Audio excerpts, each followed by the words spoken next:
This is the morning of the 30th of July, 2024. Article by Tyler Durden, published on the 27th of July. Title: In her own words, camel-face Honoree Kamala Harris's radical vision for America. While the left is trying its hardest to recast camel-face Honoree Kamala Harris as a moderate Democrat, quietly scrubbing her public record over the past 5 years, her actual positions have always been radical.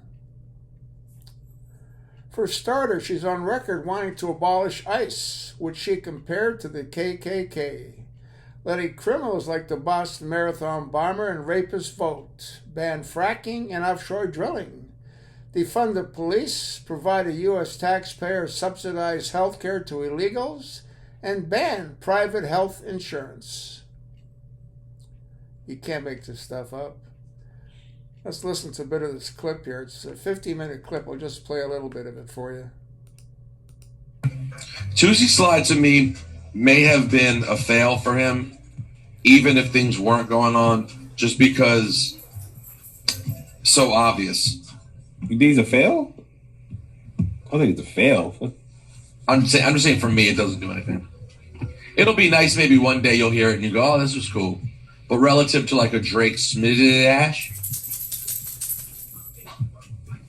Tuesday Slide was what, 2 weeks into quarantine it came out?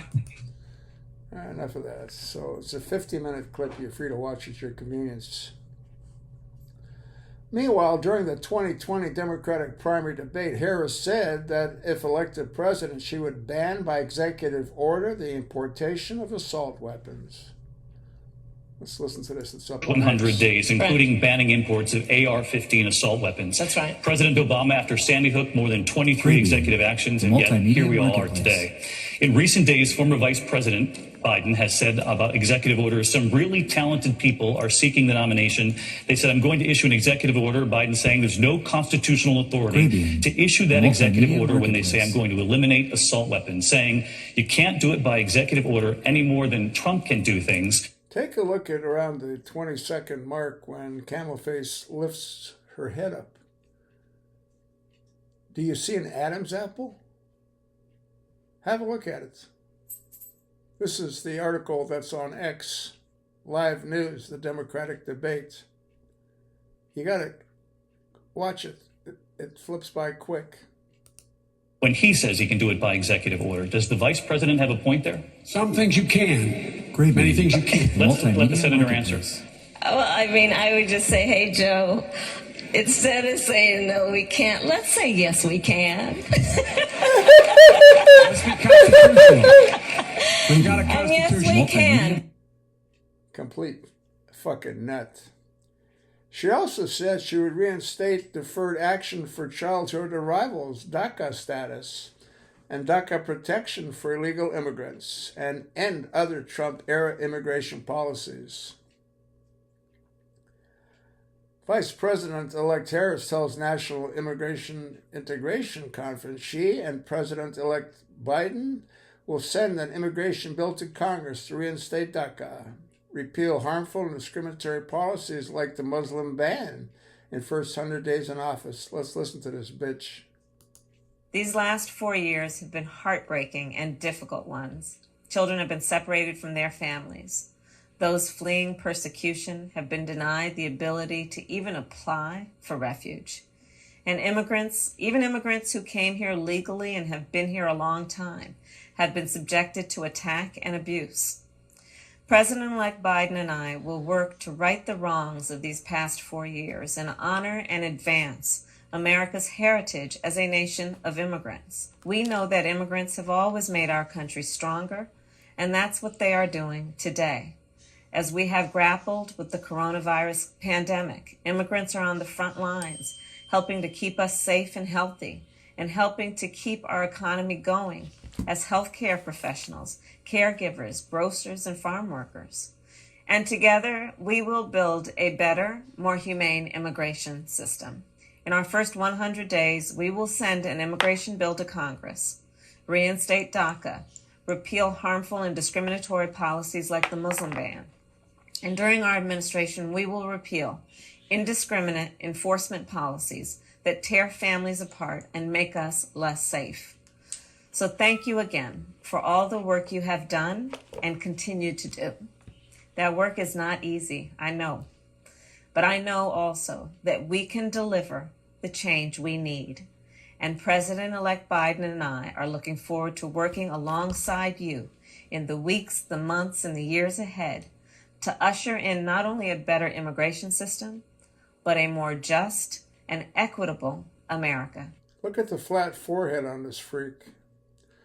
And in multiple speeches and interviews, Harris insisted America needed racial equality as well as equality. In other words, she endorses equality of outcomes over equality of opportunity.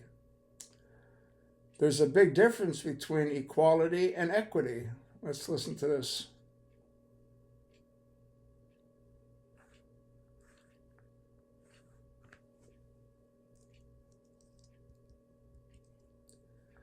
I don't know why there's not any sound.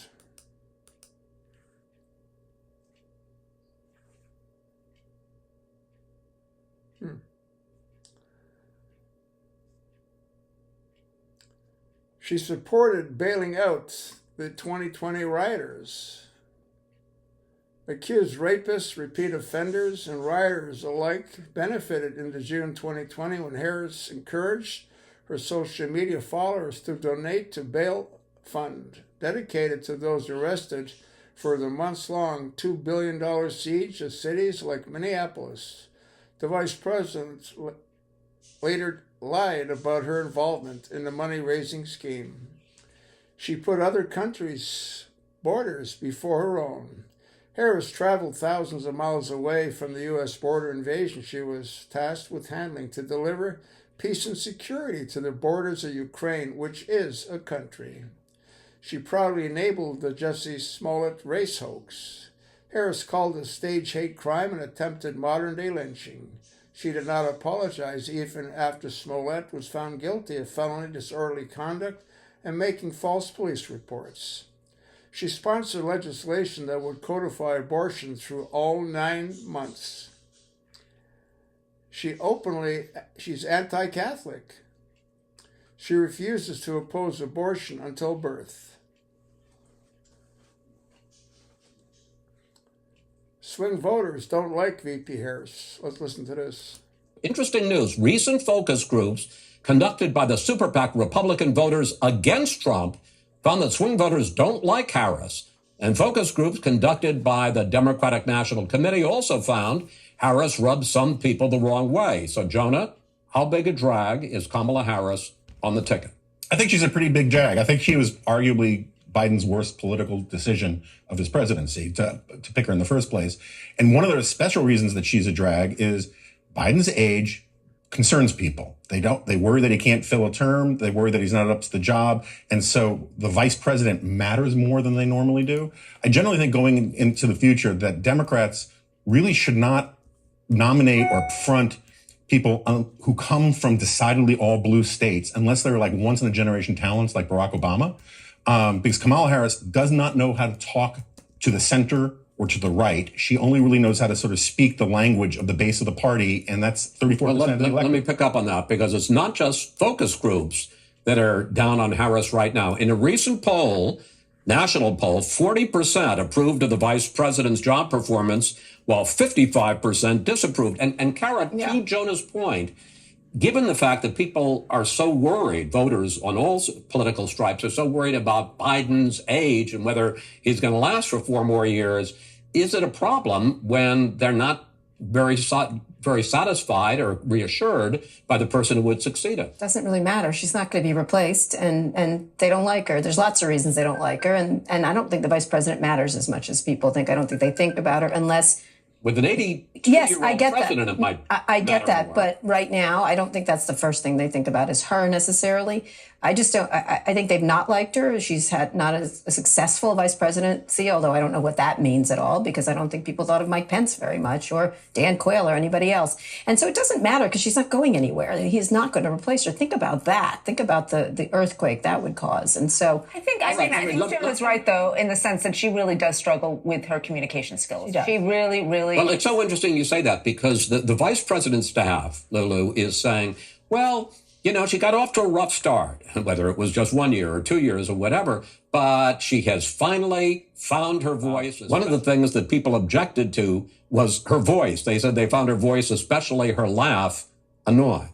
Oh, dear. You know, it is amusing, and I put in Google, Kamala Harris finds her voice. It's not just it's not just the Harris team that's saying this.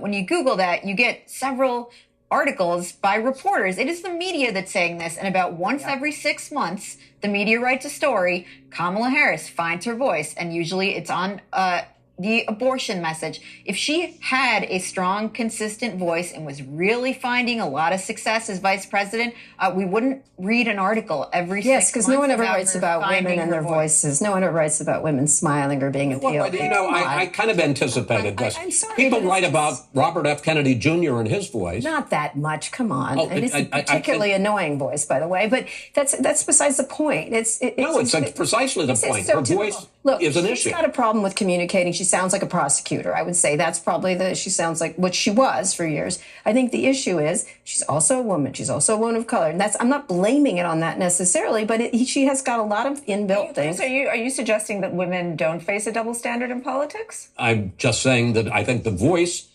question with her is that she does have a voice that people find annoying, just like they do with Robert F. Kennedy. Interesting. She might not be a woman. Got that flat forehead, got a man's hands. And I don't think she screwed Willie Brown. I think she just gave him blowjobs. Just like Barack gives Mike blowjobs. Or Mike gives Barack blowjobs. Or they give each other blowjobs. Who the hell knows? I'll attach the link. Look at it. Let me know what you think. And thanks for listening.